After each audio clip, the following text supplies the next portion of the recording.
Okay, in the current module, we're focusing on graphing. You'll notice it's the shortest module of the semester. There's 2 sections from the text we're looking at. The focus is on some linear graphs, a little bit about functions, but we're going to start off looking at circles. And so to begin with, we're just going to dive right in and look at a really simple one with the starter equation right there. The equation for a circle is x squared plus y squared equals r squared, and then r is the radius.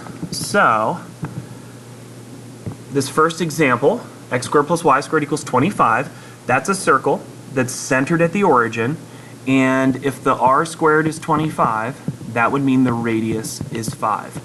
So we can do a rudimentary sketch of that here. We'll look at a better one in a moment, but we know it's centered at the origin, and if you just need to rough out a sketch, what you want to do is count that radius left, right, up, down, whatever order you prefer. We'll count 5 spaces. So 1, 2, 3, 4, 5 spaces up, 1, 2, 3, 4, 5 spaces down, 1, 2, 3, 4, 5 spaces left, and 1, 2, 3, 4, 5 spaces right.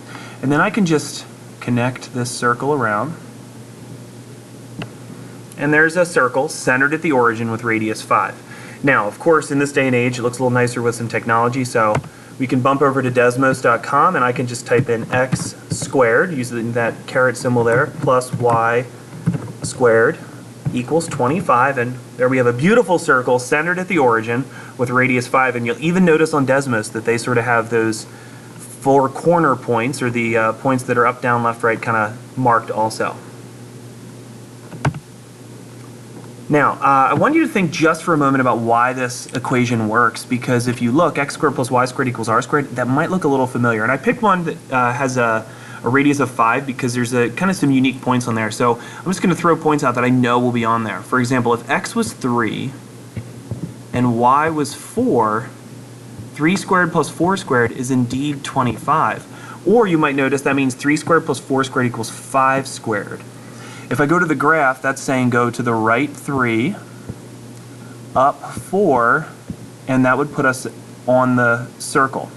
I'm going right 3, up 4, and if you notice, to go right 3, up 4, I always have a radius of 5. That looks like a right triangle, 3, 4, 5. That's a Pythagorean triple, and that's because the the equation for a circle just comes directly from the Pythagorean theorem. So moving down, what if a circle is not centered at the origin? For example, the one we have here, x minus 3 squared plus y plus 2 squared equals 16. And you might remember learning about graphing transformations that when you add or subtract numbers to the x and y, it just slides or translates your graph. Or with parentheses, you might remember that it actually sort of does the opposite of what you'd expect. So this minus 3 is actually going to translate the center to the right 3. This plus 2 is going to translate it down 2. So right 3, down 2, there's the center of my circle. And I would just count, since r squared is 16, that would mean the radius is 4, because 4 squared is 16. So I'd count 4 spaces to the right, 1, 2, 3, 4 to the left, 1, 2, 3, 4 down, and then 1, 2, 3, 4 up. And I'd have the outline of my circle there. And again, you could just type that into Desmos.com. It'll look a lot prettier. So I can adjust this and put parentheses, have x minus 3. Whoops.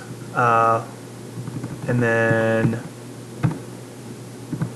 y plus 2.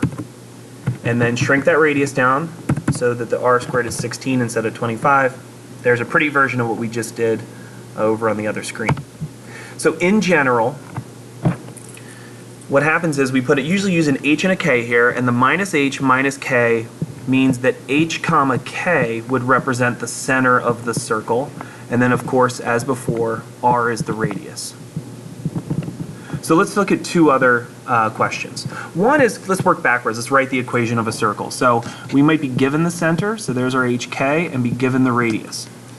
So we would do x minus the radius, minus the x coordinate of the center squared, plus y minus the y coordinate of the center squared equals the radius squared. That's it. But of course we might want to do a tiny bit of cleanup. We don't like that minus a negative, so we'd call that x plus 2 squared we call that y plus 7 squared, and then the square root of 8 squared is just 8. We got the equation for that circle. And then one more at the bottom, a little more challenging one here. What if we're given just points that are, say, on the diameter? And there's variations how you do this, so you have to think through what are you given and how do you get that center and radius. So if I have the point 1, 3, and then 1, 2, 3, 4, 4, 5, 6, 7, how do I get the equation of that circle? Well, if that's a diameter, I know that the circle kind of travels around that, and that would be the whole length of the distance across the circle. The center would be the midpoint. So, to find the midpoint, we average the x's. 1 plus 4 over 2, and 3 plus 7 over 2. 1 plus 4 is 5. So we have 5 over 2, and 3 plus 7 is 10. We have 10 over 2. And so we know that the center, you can give it as a fraction or a decimal here, but it'd be at 2.5, 5. Well, we're partway there then, right? Because we can say, we know it's going to be x minus 2.5 squared plus y minus 5 squared equals. And so to finish, we just need to know what the radius is. Well, radius is half the diameter. So if we can find half the distance across, we're good to go. So I'm going to use the original points. You might remember there's the distance formula for this, or you could envision it as a right triangle on the graph and use the Pythagorean theorem. The distance formula is just the square root of subtract your x's squared plus subtract your y's squared. And so this would be the square root of 3 squared plus 4 squared, which is the square root of 9 plus 16, which is the square root of 25, which is 5. We know the radius is 5. I'm sorry, wait, that's the diameter because that's all the way across, so we need to have that. The radius is 2.5. So the r squared would be 2.5 squared, and so on our equation it would equal to 6.25. We'll talk about a few more complicated questions in the next video, and then look at some more graphing.